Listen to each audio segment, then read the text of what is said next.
वसण वारी आ जंहिंजो इंतज़ार वा उहा ज़ात अचण वारी आ मुझे कखेड़न ते वरी मेहर वसण वारी आ मुझे कखेड़न ते वरी मेहर वसण वारी आ ओ मुझे महबूब जी तशरीफ परे खां पधरी मुझे आका जी तशरीफ परे खां पधरी मां सुञाणा थो सफ़ा ज़ात सजण वारी आ मुझे कखेड़न ते वरी मेहर वसण वारी आ मां सुञाणा थो सफ़ा ज़ात सजण वारी आ मुझे कखेड़न ते वरी मेहर वसण वारी आ मुझे कखेड़न ते वरी मेहर वसण वारी आ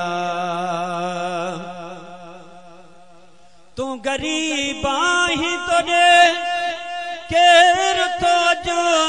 रात अचे तू गरीब आहीं तोड़े केर तो जो रात अचे थो करी कैले खफा थो करी कैले खफा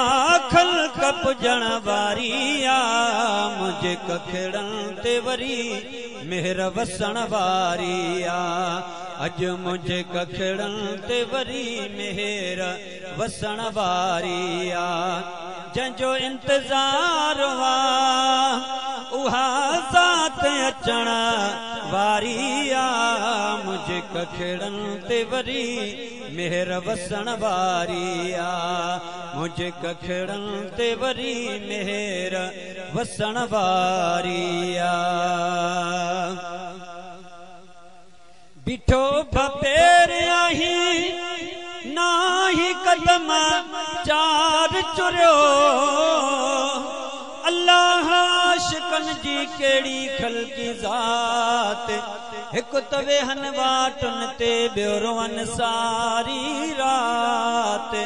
पिरह फुटे पिर भात था पसन मो महबूब जो बिठो भपेर आहीं नाही कदम चार चुरियो रुगो रोई थो बिठो रुगो रोई थो बिठो बाख फुटण वारी आ मुझे कखेड़न ते वरी मेहर वसण वारी आ मुझे कखेड़न ते वरी मेहर वसण वारी आ जंहिंजो इंतज़ार वा उहा ज़ात अचण वारी आ मुझे कखेड़न ते वरी मेहर वसण वारी आ लख मुबारक महेसर खे चयो दिल पंहिंजी लख मुबारक महेसर खे चयो दिल पंहिंजी इजो दिली दोस्त जो इजो मिठे मदनीअ जो इजो मिठे मुर्शिद जो दीदार करण वारी आ मुझे कखेड़न ते वरी मेहर वसण वारी आ मुझे कखेड़न ते वरी मेहर वसण वारी आ मुझे कखेड़न ते वरी मेहर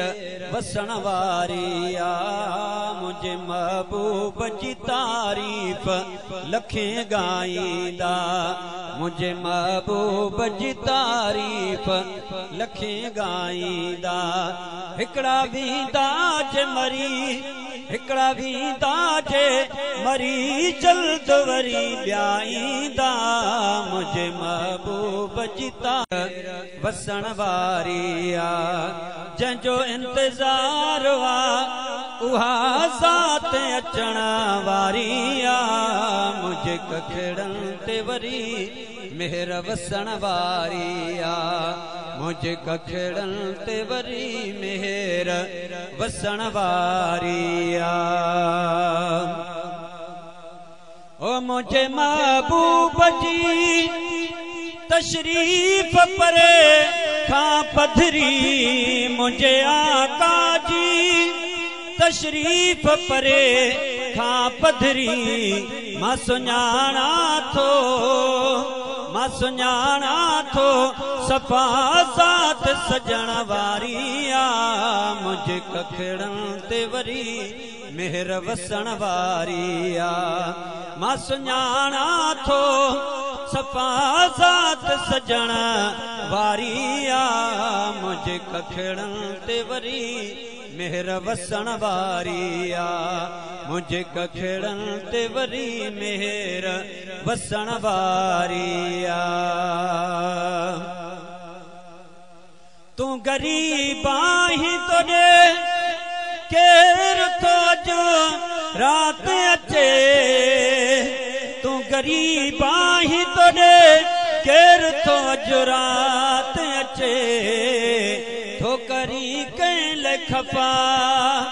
ठोकरी कैले खफा खल कप जण वारी आ मुझे कखड़न ते वरी मेहर वसण वारी आ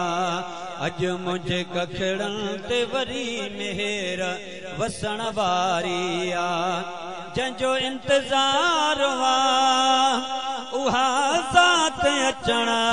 वारी आ मुझे कखड़न ते वरी मेहर वसण वारी आ मुझे कखड़न ते वरी मेहर वसण वारी आ बिठो भपेर आही नाही कदम चार चुरियो अल्लाह आशिकन जी केड़ी खल्की ज़ात हिकु तवे